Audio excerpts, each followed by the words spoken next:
Warning: this episode contains details that some listeners may find disturbing. July 10th, 1967, Des Moines, Iowa. 25-year-old mother of three Leota Camp is found by her young children stabbed and bleeding in a small bedroom of the family's home. The case is confusing because there's a lack of evidence and motive, and the attack had to have happened in a matter of minutes between Leota being in the backyard with her children and the short period of time she stepped inside the house before her body was found. The one piece of evidence that gives hope to this brutal, unsolved crime is a neighbor seeing a man driving a dark Mustang who walked up to the camp home around the time of the murder. What has become one of Iowa's most infamous cold cases, the murder of Leota Camp, still haunts her family and friends to this day. This is a study of strange.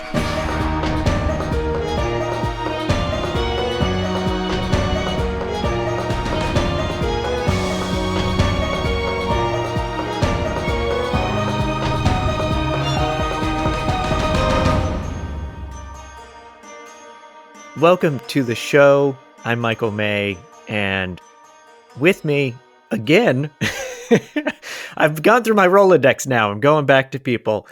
Is Bill Weirdy, a filmmaker and overall very good storyteller, I guess I'll say. Okay. Thanks. I'll take that. Yeah. I like how you say it. My name Weirdy. It makes it sound a little stranger. It fits in. Oh, nice. I didn't do that on purpose. I always question how to say your name, and I've even asked you multiple times. And so I feel like I get it right, but if that's my own inflection. It's probably Weirity because I think it's Irish or something like that. But we always just say Wordy, like W-O-R-D-Y. Wordy. Okay. Yeah. So I put like a weird in there. Okay. You're like Weirdy. But see, this is what happens every time we talk about your name, though, is you're like, it's probably this, but it's your name, Bill. You should know how to say it. I've tried to look it up. I was trying to look up like family history when I was doing all my Italian citizenship stuff, and you're probably going to cut all this, but I found all these weird spellings, and like a lot of them are W-H-E-I-R. There's all this like, it's weirdness. No. I'm going to keep that in. So yeah, Bill is going through a process of becoming a dual citizen, right? You're going to try to, you're working on his Italian citizenship. Which is really exciting because I'll come visit you when you're over there and drink espressos drink some wine and eat some pasta. Yeah, exactly. Well, our story today has nothing to do with Italy or pasta, unfortunately. Well, remind me after. There's a great story in Italy that I would love to do an episode on. Okay. It's this old UFO one where I don't know. Well, I'll tell you about it later though. No. Now you got to tell me. Now you got to keep this. Well, I got to look it up. It's like it was like a woman who had this UFO experience in Italy where like the actual aliens came out of this ship. It's like a whole thing. It's from I think a long time ago. Maybe 16 or 1700s. It's like one of the first UFO story kind of things. Yeah. There's like drawings of it that look like those like wood block art pieces kind of thing. Yeah. I'll find the link and send it to you because I would love to. Yeah, please do. I want to do a lot of UFO episodes this summer. And on that note, people, I have been collecting some stories from people that have seen unidentified flying objects or unidentified aerial phenomena. So please continue to reach out. Send me an email at astudyofstrange@gmail.com if you've experienced one, because I am putting together some episodes for later this year. So on that note, none of that relates to our story today. This is very much a true crime cold case that involves murder and a lot of just strange mystery. So it's very much a different episode than even your last episode that you were on with A Study of Strange, which was the Ghost of the Myrtle Plantation. Yeah. So check that out if you like ghosts. But yeah, today is very different. I hadn't done a true crime story in a while that at least was like more modern because my interests tend to take me farther back in time. But this story today takes place in the 1960s. So yes, this is the story of Leota Camp. I know that you've done a little bit of research since I told you about the episode, Bill, but had you heard about this case at all before today? No, like when you mentioned the name of it, I assumed it was going to be, I thought Leota Camp was going to be like a military base and that there was like a murder on it. And when I looked it up, I was like, oh, that's the woman's name. So no, I'm not familiar. Although it is from the Midwest where I'm from. And there you go. There you go. Iowa. Yeah. This case reminds me of some other of my favorite sort of cold cases which is there's the Villisca Axe Murder House, Okay. which it's a murder from like the early 1900s, and it's super weird. And this whole entire family was brutally killed with an axe, and Oh, wow. there really wasn't a motive that anybody can ever figure out. No one was ever caught. There's a bunch of theories that connect and don't connect. There is a person that's written a book. There's also been a podcast on it where someone actually has connected the murders to a series of murders from someone that was obviously using the trains. And I wasn't going to talk about this, so I don't have any of those names in front of me, but everybody should. Actually, I think the guy that wrote the book is Moneyball, is the guy that started doing the Moneyball stuff in the 70s with baseball. Yeah, I forget his name right now. It looks like Bill's looking it up, everybody, using the old computer. Bill James. Bill James is the guy that came up with sort of the sabermetrics is what it said. So many bills in the story. I know, so many bills in the story. And I wasn't even going to talk about that at all today. We've gone on a big tangent at the stop here. So yes. Anyway, there's the Villisca story, which is like this weird series of, the Villisca is one family that was brutally murdered, but there's potential tie into other murders with that one. What state was that in?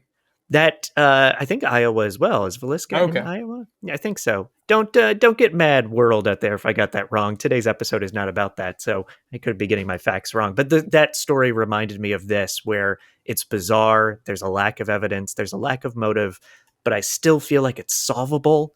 But we don't have the right stuff to quite get there yet. So it's very bizarre. There was when I was like researching the story.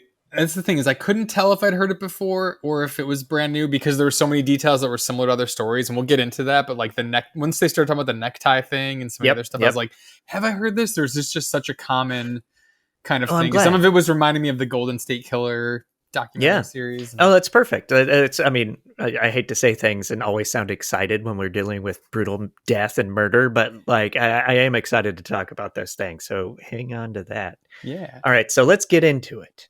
Okay. So it was on July 10th, 1967, and Leota Camp was a 25-year-old woman who lived in Des Moines, Iowa, which is in Polk County, Iowa, and I'm from Polk County, Florida. So there's a nice tie-in. And she was married to Raymond Camp, who went by Ray. He was also 25 years old. They were renting a small home, 3213 Fleming Avenue in Des Moines. I have used Google Maps and checked it out. It is a very little cute home with a nice sort of backyard space. Still there. It still looks like the same windows too, and it doesn't look like there's been any additions or anything over the years. The neighborhood itself was very small and quiet, especially in the 60s. Everybody knew everybody, and it wasn't normal to have a lot of traffic or through traffic on the street. It was very much just like its own quaint, nice neighborhood. Now, it had been raining the night before, and this morning seemed to be kind of a normal day, and it was going to get hotter throughout the day. It was the summer after all. And in the morning, Ray said goodbye to Leota, and he headed off to work. He worked for the Iowa Employment Security Commission. He was a tabulating equipment operator. I don't know exactly what that means, but it sounds awesome. I still can't get over the fact that his name is Ray and his wife's name is Leota. I just keep thinking, oh my goodness, I never even thought about Ray that. Leota. Ray Leota, here we go. It's amazing. So Leota was a stay-at-home mom. They had 3 children, so I mean, it makes sense. They had a baby, Christine, who was about 3 months old at this time, Kevin, who was 4, and Brenda, who is 3. And in the middle to the late morning, Brenda and Kevin, the two kids that were not the baby, were in the backyard playing, and they were soon joined by Leota, who came out to hang the laundry on the clothesline to dry. Now, some articles I've read from papers back then mentioned that Brenda and Kevin were playing with some of the other neighborhood children in the backyard at the time. When I watched the story, they mentioned that. Yeah, not every article says that, but enough so that I do think that was probably true. And here's where things take a dark and strange turn. Leota, she goes back in the house after hanging the laundry, presumably to feed the baby and prepare lunch for the kids. And just minutes after noon, Brenda and Kevin, they're still outside. They're still playing in the backyard, but they're getting hungry. It's around lunchtime. So they go inside to find their mom. And they didn't find her. They found their 3-month-old sister, Christine, on the living room floor drinking a bottle of milk You always read this as well being a warm bottle of milk. I don't know how they know that or if they were testing that, but there was no mommy. So they continue to look around and they eventually find their mother in the home's front bedroom, and she was lying face down on the bed. There's blood all over. There was a knife sticking out of her back. Her hands are tied behind her back. Her legs are tied together at the ankles. There's something around her neck, I believe, and there's also a gag in her mouth. All of those things were done by ties, neckties. So she was tied up by neckties and gagged with a necktie. And Kevin, you never know how you're going to react in a situation like this, especially a 4-year-old. Kevin removes the knife from her back, probably thinking he's helping his mom, and he sets it down. And I just can't imagine how terrifying it would be in this situation. And the two kids they actually seem to act very smartly. They run out of the house. They go to their next door neighbor's house for help. Her name was Mary Grow, and they tell her that mommy's bleeding, and she runs next door to the Camp's house. She finds Leota in the same state the kids find her in, obviously. She runs outside to get more help, and it was another neighbor named Nell Edwards, who apparently was in her front yard when this was all happening, which is probably why Mary Grow even thought to ask for help, because she probably saw Nell Edwards that she was running into the camp house. If I have this correct, and I'm pretty sure I do, all three of these houses are next to each other. So this isn't like the catty corner across the street neighbors that came over. It's the the story that I was watching on YouTube kind of showed a map, and they had little initials of people moving, and they kind of mapped the whole thing out. And they're really close houses. It's not like a big Iowa sprawling. No. And that's a good point, because it's kind of like, I don't think at the time that they had fences up between the backyards. So all these neighbors that are now involved in this, they all kind of share that backyard area. So they probably have dinner together. They probably see each other every day. Like these are very close neighbors, both in proximity and probably socially as well. Now, the two of the women, they come in together. They see Leota on the bed, and apparently she's still alive, barely, and she's groaning. She can't talk. They're trying to talk to her. She's just kind of gasping for breath. They call the authorities. Police, fire show up. Fire probably shows up for paramedic reasons, and they try to take care of Leota as they rush her to the Broadlands Polk County Hospital, and she was pronounced dead on arrival, so they were not able to save her life. Now, according to quotes from Ray Camp, Mary had her husband, Chuck, call Ray at work, and Ray said he didn't want to tell me. He told me there had been an accident with Leota and I should go to the Broadlands. So Chuck couldn't even, it was so brutal and terrifying and obviously emotional that Chuck didn't even want to tell Ray what had happened. Just something's wrong, go to the hospital. And so here's what we have, Bill. It's actually a very kind of short story, but one filled with a lot of details and a lot of mystery.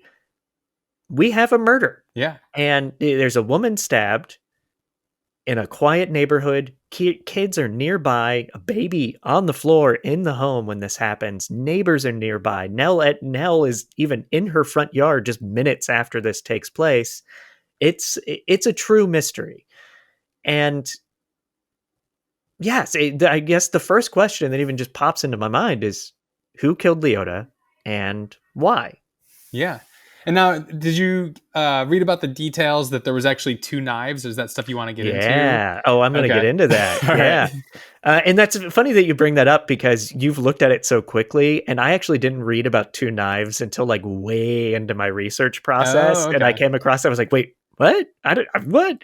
Yeah, that one you don't normally see. So yeah, I'll get into that in a second. So the first thing I want to say, though, is, when there's a murder, most times you can kind of figure out motive right away, right? Yeah. Like there's a robbery, there's sexual assault, there's a husband who finds out his wife is cheating on her and decides to kill her, or the boyfriend, or whatever. You can tie those motives together. That's it's almost the most important thing in investigations, is putting together the motive. There's really no motive here at all. I have my own theories. I think police had their own, which we'll get into in a minute.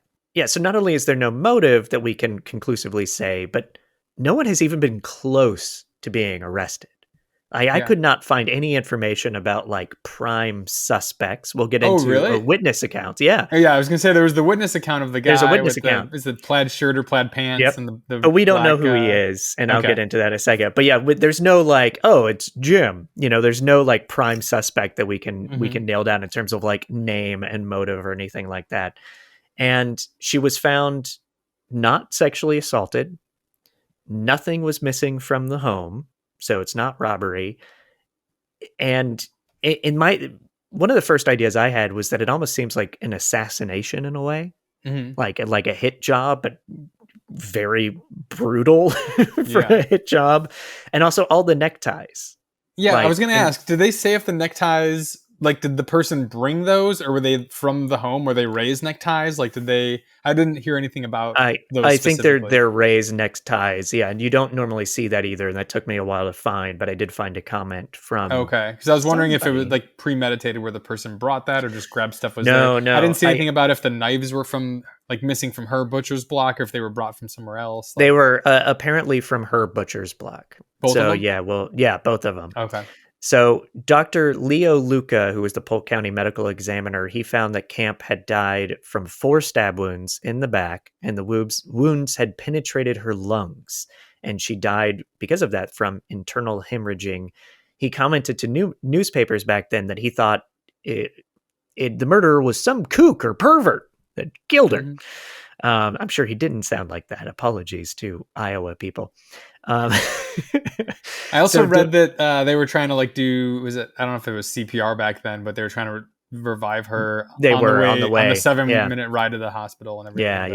Yeah. And she was too far gone, unfortunately. I wonder if they would have not taken the knife out, if that would have helped. Usually when you have a puncture wound, you're not supposed you don't to take it out because it works like a plug. And if it's in her lung, I wonder if that would have helped. You know, that's a good question, and I don't know. Especially, it's only 4 stab wounds, and I say only 4 stab wounds. But like, there are other murders there's even one I'll bring up later at the end of this that happened in Iowa where someone had 22 stab wounds.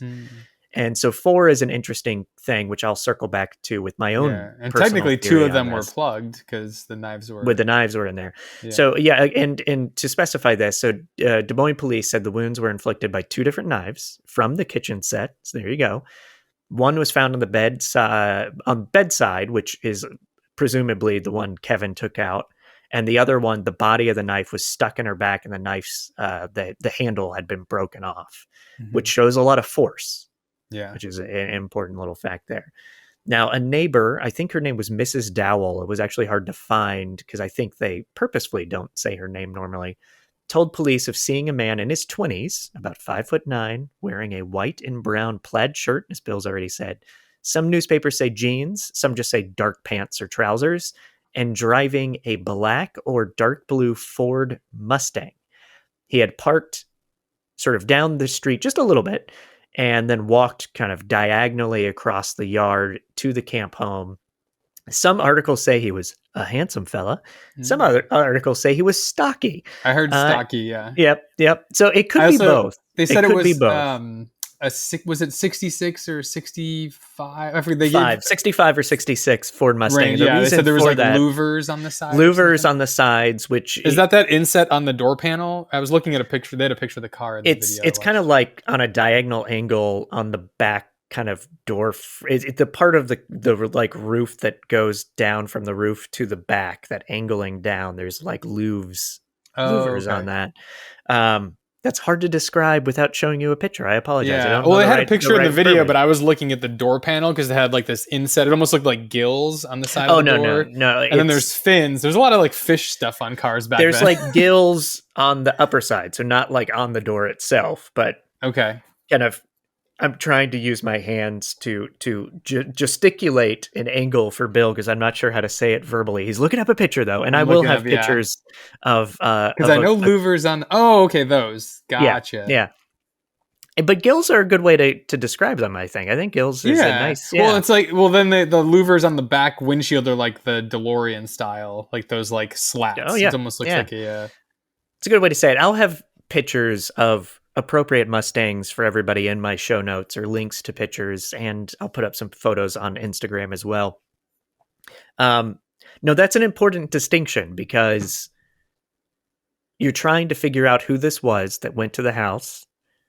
The big key piece of the witness testimony there is the Mustang, which was a very popular car. There's a lot of Mustangs at the time. So people do recognize them. They know Mustangs. And those louvers are important because that helps specify the year. And that's why it's 65 or 66. And probably narrows it down if that's like an added on feature, if that's not, unless that's a stock feature. Is that a stock feature? I think that was a stock. I could be wrong. I feel like I'm back on my TV shows, Autobiography, Cold Cases right now. I think that's a stock feature on those years, which is why. Yeah. Oh, no, sorry. I just go back to My Cousin Vinny, where it's like the pause attraction and like figuring out which. No, and actually, I should say, I think it's a Ford Mustang Fastback. Okay. Which had the louvers. So yeah, it does specify it down a bit there. So that is important.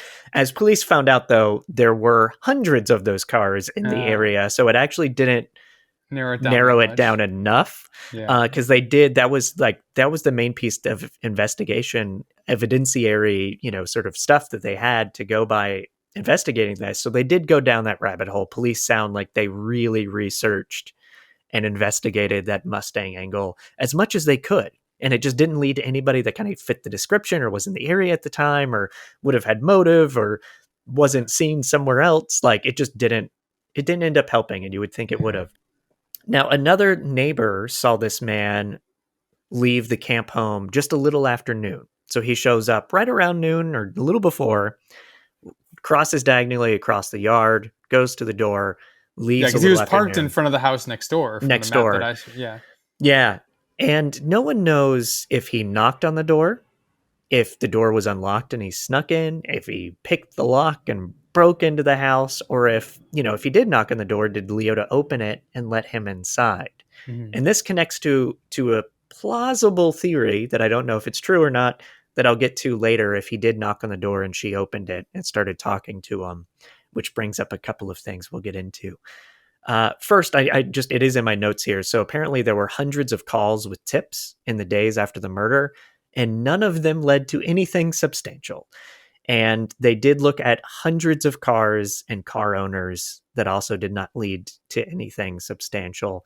Detective Robert Weichman of Des Moines PD helped create a sketch using the witness testimony of the potential killer. However, this did also not lead to anything substantial at the time. So there is a police sketch, which I will also try to link to in my show notes. Oh, it looks like Bill's looking. I want to see the sketch. Yeah. Yeah. Oh wow, it's like a really old photocopy. Oh yeah, most of them are bad photocopies. Every now and then you can't find it. I think there's a couple newspaper articles from back then I've found that have a better quality image. Anyway, I'm going to have you, if you don't mind, Bill, I'm going to have you read an article from the Des Moines Tribune published on July 11th, 1967. So this isn't that first block I gave you. Okay. Des Moines Police Tuesday were attempting to establish a motive to aid in the search for the slayer of a young housewife fatally stabbed in her home here about noon Monday. The victim, Mrs. Leota Camp, 25, was near death when a neighbor woman found her lying face down on a bed, gagged with her hands and legs bound with neckties. Police Tuesday declined to say whether any fingerprints were found on the murder weapon or elsewhere in the camp home. Captain Cletus Leeming, chief of detectives, said evidence was still being sifted Tuesday and that no motive has been determined. It does not appear to be a sex crime, and from all appearances, nothing was taken. It's so interesting how they word things back then. It's so hard to read things. The sentences feel backwards. Anyways. It's language, it evolves and changes. Yeah. So it is always, even though it was in the 1960s, I do want to make one correction. I think you said it does not appear to be a sex crime, but he actually said it does appear. Oh, it does. Oh, sorry. I was projecting that because because she was not sexually assaulted. So I wanted to share that article specifically because of that line, because we talked about lack of motive, and still to this day, we're not sure of it. We can't be 100% sure of a motive. But police did appear to be leaning towards a sex crime. And it's got all the hallmarks of that. And that's worthy of our attention and thinking. And one piece of evidence that does point to that sex crime motive is that she could have had this stalker type person or someone that had a sort of his eye on her with bad intentions. And the theory behind this stems from a phone call that you even mentioned to me before that the Camp family received just a few weeks prior. So this, I'm going to have you read this article. This is the second one I gave you, which refers to this phone call. All right. On July 14, 1967, the Des Moines Register reported that Mrs. Camp had received an obscene phone call a few weeks prior to her death. Raymond Camp told the Register his wife received the anonymous call about 1.5 or 2 weeks before the 4th of July, and that when she answered, a man asked, "Where you been?" Thinking it might be a friend kidding her, Leota told the caller she'd been feeding the baby, to which he replied, "I thought maybe you were blank," an obscene expression. Camp told authorities he didn't want to repeat the word the man said. Their home phone number, Mr. Camp said, wasn't even in the phone book. What is that? What is that obscene expression? Because they said the same thing in the. I don't know. It's. I mean, I would guess something sexual. Is what I'm going to assume. And so they did not recognize the voice of that caller. And they talked with neighbors about it. They had told friends about it, but the caller never did call back. Now, I will be quick to point out, that doesn't mean whoever called did this, but it is interesting. It is close in time to the murder, and it does bring up some questions that will go into some potential theories that I have, or you may have, or people out there may have had over the years of this case. Before we get into that, though, over the years, the family has offered rewards for any information that may lead to an arrest. And even though there were hundreds of tips over the years, none of them have led to anything remotely getting close to solving this crime or even a good suspect. So here's where I'm at. I don't know where to go next because there really isn't a lot of evidence to consider that we didn't go over here today that I'm aware of anyway. Well, I have some questions. And if that's what I was about to say, is we can ask questions about this and start to fine tune some things. And I do have some theories, but what's your first question? Well, my first question is, so the phone number is unpublished, but they got a call. So it leads, either it's somebody who's randomly dialing numbers or someone who knows their number. Yeah. But obviously he said that he asked for her, right? Like they were asking for the wife. Yes. And this is a good question because if you take what you're talking about right now, which is someone presumably knew their number. Yeah. Or knew Leota and wanted to call her. The person that came to kill her parked just not right in front of their house, but nearby, crossed the yard, went straight to the Camp's house. He didn't park in front of somebody else's house and go to that neighbor first. He parked and walked straight to the house. If we believe everything the witness says anyway. Yeah. He somehow gets inside the house, whether it's door unlocked, which may have been the case, or broke in, or she let him in. If she let him in, that also may tie to her knowing him. So not only is that the phone number that the person may have known walked straight to the house, meaning he knows where he's going, could have been let inside. Whoever killed her may have been somebody that she knew. She may have known him intimately, not intimately, could have been an acquaintance, but somebody that could have gotten inside. Yeah, because why was there no screams, before he gagged her? Obviously she was gagged, but there had to be a moment where, and if those neighbors were out on the front lawn, like the one next door, I mean, the houses are very close. You would kind of hear very close. Those sort of things. Also, the kids would have said they were in the backyard. They would have heard a scream.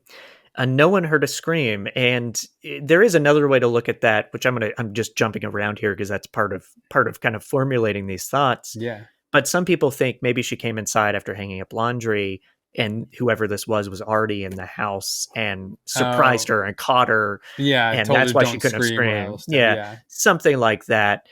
Which could have happened too. But I think when you combine it with the way the guy walked up to the house and thinking about the potential phone call tie-in, I do think somebody may have targeted her and maybe she knew who he was. Yeah, which leads to my next question.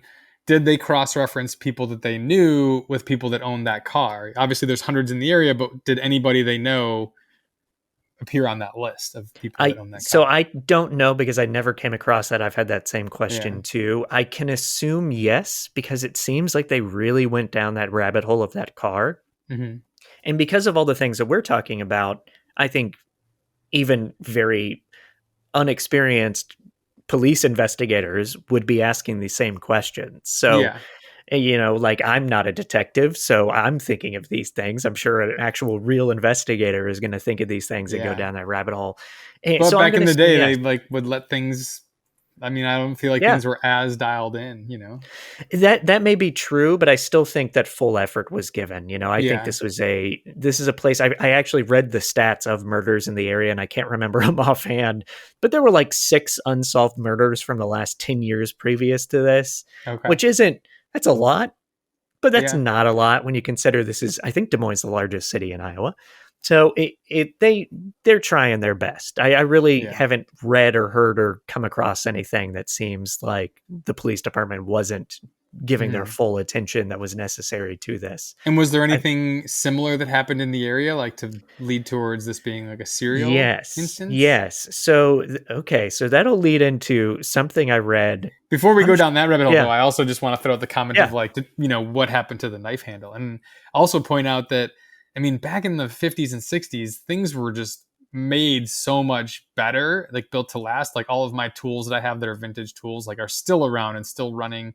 And so the thought of like snapping the handle off of a knife, assuming the knife where it's like the blade goes into the handle and then there's like a wood handle around Hmm. it, that would take a lot of force. So yeah, Yeah, just yeah. wondering where that wound I up. never, that's the big thing that's been standing out to me because I never read anything that was like, oh, and the handle was on the floor or whatever. Yeah. So I never read that they found the handle. Yeah, he probably took it. I mean, if that has fingerprints on it, although they Yeah. never even mentioned if there was fingerprints on the I don't knife think that they they did found find. fingerprints. I don't Okay. think they found fingerprints. And if anybody knows more than we're saying today, please reach out to me at studyofstrange@gmail.com. I love to find out when I'm wrong or when I need to know more. So please, Yeah. please reach out, especially a case like this. This is important. This is still, I think, solvable. So if you have any information that can help lead to anything, please reach out to us or the Des Moines Police Department. And I'll have links in my show notes for that too.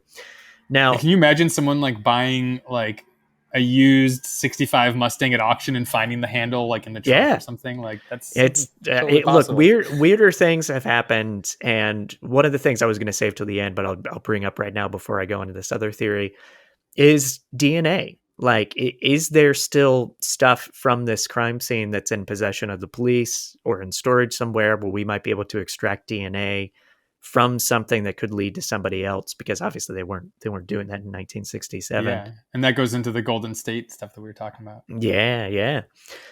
So here's something interesting that popped up in my research that does tie into just inkling into some of the theories that we've already briefly kind of touched on.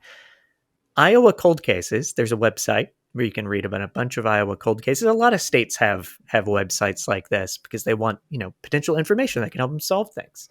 And on Iowa cold cases, this is a relatively well-known story. Like you can find other articles and blogs and all sorts of stuff about this case. So this is nothing new.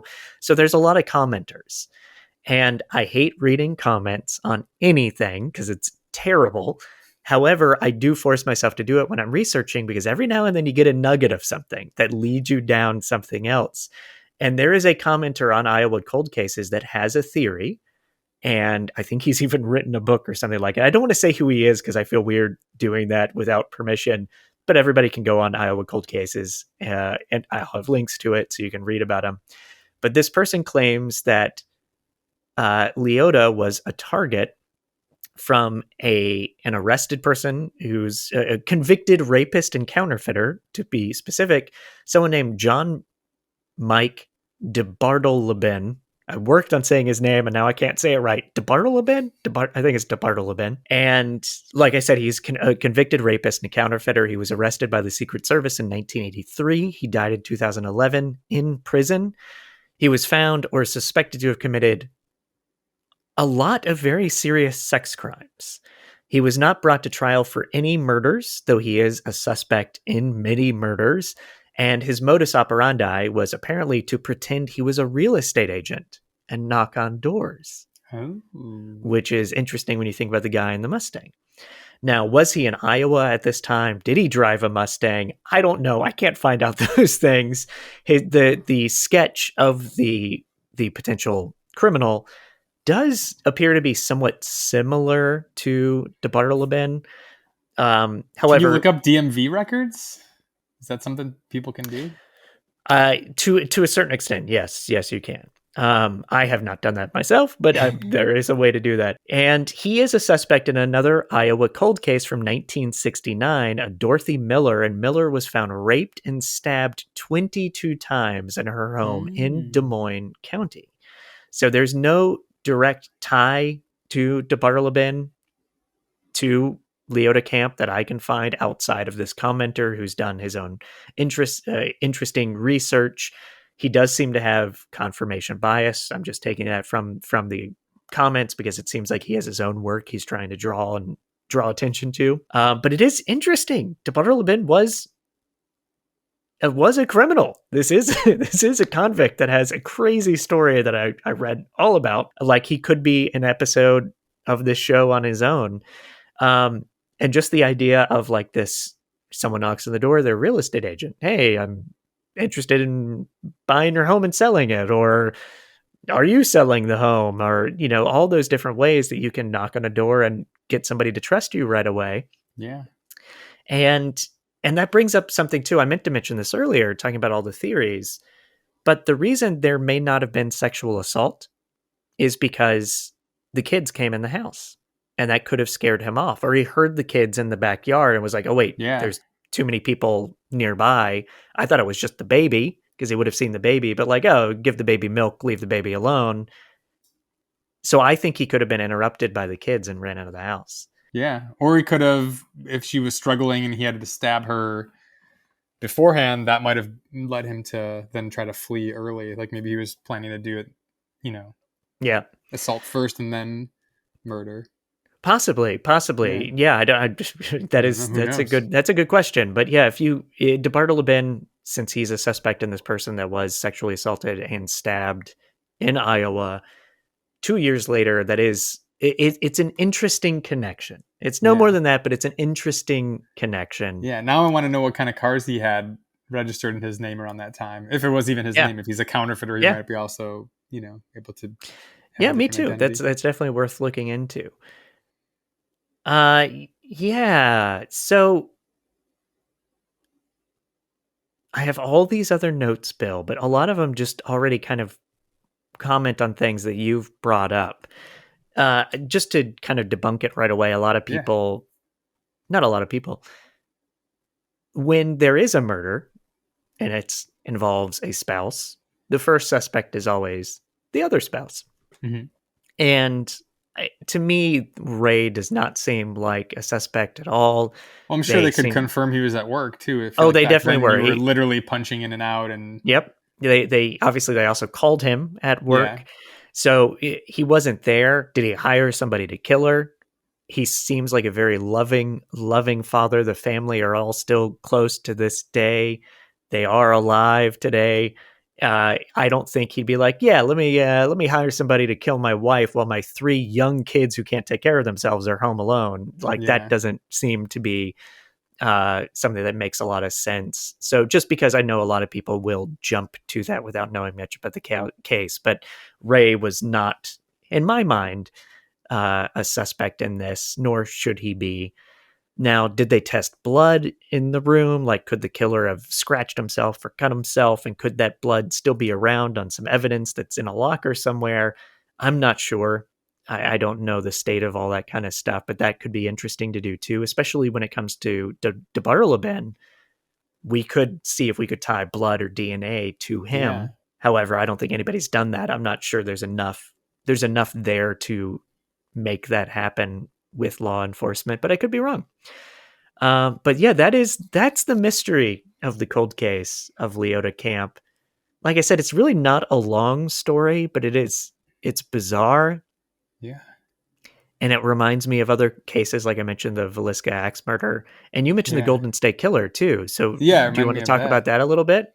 Yeah. I mean, it just reminded me of how, the thing we were talking about was, we sort of touched upon how back then maybe they didn't have the best procedures, and that's what reminded me of the Golden State Killer, was because you had these two areas within the same state of California, up in the north and down in the south, where similar crimes were happening, but they weren't talking to each other. The departments weren't interconnected back then. So just being able to even trace this to other things, like, again, back in the day, there was drifters, like you talked about, the railroad murders, like interstates were, kind of getting built out more. And so the ability for people to kind of murder along a trail, but in these districts where people aren't talking to each other and checking on what other stories are happening nearby, it's so much more probable.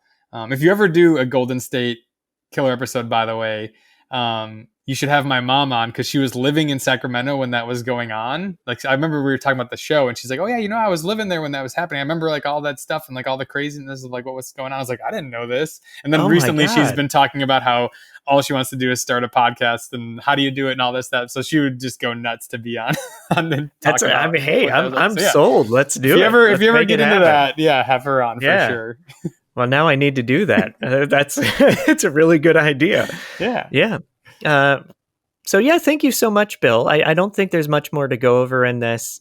If anybody does have information about who potentially killed Leota Camp, I will have links in my show notes on how you can get in touch with the appropriate authorities to pass on that information. It is still an active cold case. They are still hoping to be able to solve this. And I know the family, the Camp family itself, is still actively trying to figure out what happened to Leota as well.